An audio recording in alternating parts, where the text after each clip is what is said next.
And this next fight, I feel like it's a pretty easy fight to break down with Jimmy Flick taking on Nate Maness. And Jimmy Flick, I mean, usually has one way to win, and that's through getting a submission. Usually it's first round submission. His last fight, he was able to get a submission in the second round, but most of the time he does get very tired.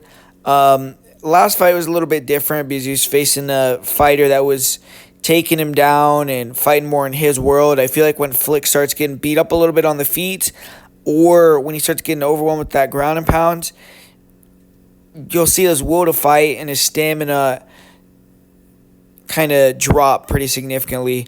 And I feel like Nate Maness, I mean, we've seen fights where he got taken down, got submitted real quick by Tagir, but Jimmy Flick isn't even close to that level of wrestler. I feel like Nate Maness is pretty athletic. He is likely going to be able to stuff the takedowns, fight smart, avoid any of the grappling madness that Flick tries to impose here.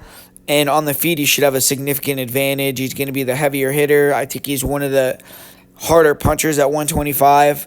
And he should be able to wear down Jimmy Flick and then knock him out, finish him.